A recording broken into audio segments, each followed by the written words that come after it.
तो आज भजनों के आनंद को आपने उठाया। इन सब भजनों में जो भाव आते हैं वो विनती के भाव, प्रार्थना के भाव, दर्शन के भाव, और इन भजनों में समर्पण के भाव आते हैं। फिर धर्मदास जी के अंदर सद्गुरु के प्रति कितना प्रेम है। जैसे एक पतिव्रता को अपने पियु परमात्मा के समान लगते हैं, उनमें उसको मालिक का प्रेम है, परमात्मा का प्रेम है। इसी तरह अपने सद्गुरु में परमात्मा का प्रेम। तो उनकी दृष्टि में उनके सद्गुरु परमात्मा है, मालिक है। मिल गए साहेब बंदी छोड़, गुरु के वचन में स्थित हुए तो तीर्थ व्रत पे धूड़ डाली, अर्थात तीर्थ व्रत इत्यादि सब क्यों छूट गए? क्योंकि उससे ऊपर उठ गए। जैसे गाड़ी चालू करते हैं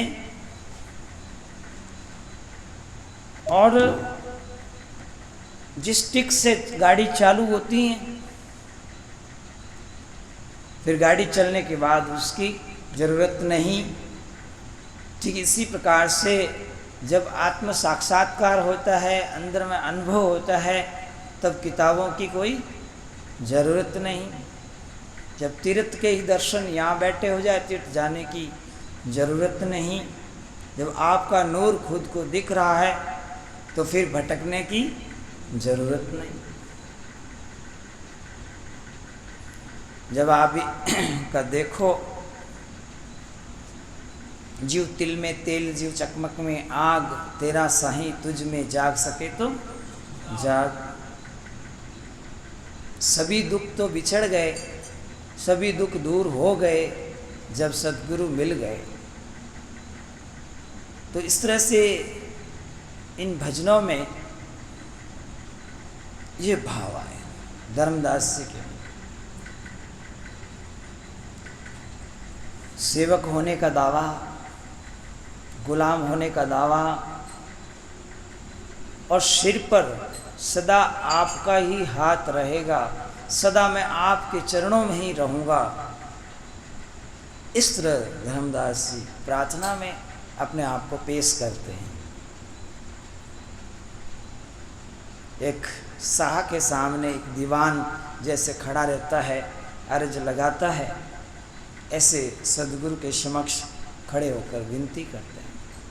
धर्मदास विनवे कर जोड़ी, साहिब सुनिए विनती मोरी। दोनों हाथ जोड़ के, और मेरी एक प्रार्थना है, ऐसा वचन कहते हैं।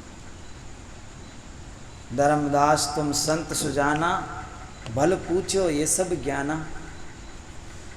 तुमने जीवों के हित के लिए मुझे बार बार प्रसन्न किया, बार बार मैंने तेरे थ्रू जीवों को उपदेश दिया। तो इस तरह से सद्गुरु के उपकार इन भजनों में बताए गए। और एक सद्गुरु मिलने पर आत्मा में कितना पावर आता है, वो सब इसमें बताया गया है। अगर गुरु जी नहीं मिलते, अघोर नरक में पड़ते। ये भरम छूटते नहीं, और ये काल हमें छोड़ता नहीं, कर्म छोड़ता नहीं। जिस क्षेत्र में संत हैं, उस क्षेत्र की जनता को चोरी, झारी, जीव हिंसा, नशा पता सबसे छुड़ा करके और आस्तिक बना करके गुरु भक्ति में लगाते हैं। वो जनता गुरु भक्ति में लग जाती है। जो विषमताएं जीवन में होती हैं दूर होती हैं।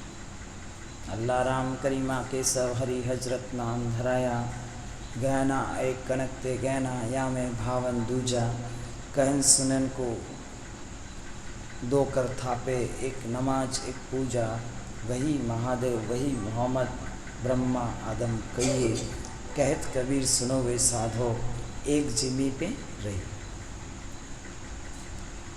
राम खुदाई के झगड़े और इस तरह अंधविश्वास जिनको साहब ने अच्छी तरह से झाड़ा और सत भक्ति शिष्य के अंदर जागृत की। सदा सत्य वक्तव्य देते थे, मरने से कभी डरते नहीं थे, निर्भीकता से वाणी सुनाकर जीवों का भरम मिटाते थे। सुना के ज्ञान निर्वाणी, किया दो दीन को चेला, धर्मदास गैरी जड़ जमाना हो तो ऐसे हो। इस तरह धर्म को मजबूत किए, दृढ़ किए। संत जो संसार में विचरण करते थे उनको सन्मार्ग दिखाया, सहज का मार्ग दिखाया, हठ योग छुड़ाया, सहज योग बताया। गुरु भक्ति में दृढ़ करके भक्ति को पुष्ट करके साहेब मगर से सतलोक पधारे। आज भी 623-24वीं वर्षी मतलब प्राकट दिवस गया है, तो इस तरह से 623 वर्ष हो गए हैं मगर और काशी की लीला समाप्त की। परंतु वाणी तो अमर है,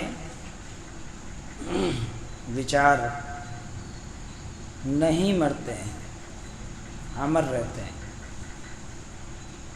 तो इस तरह संसार में कोई अमर नहीं है, पर वचन अमर है, शब्द अमर है, वाणी अमर है।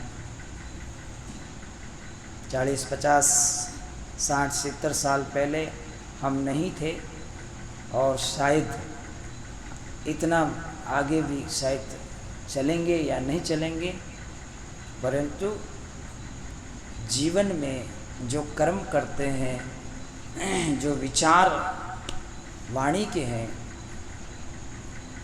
वो सब अमर रहते हैं। शरीर किसी का अमर नहीं रहता। इसलिए सतगुरु ने समझाया, अच्छे कर्म करो, ध्यान करो, भजन करो और अपने आत्मा का उद्धार करो। बोलो सतगुरु कबीर साहिब की जय।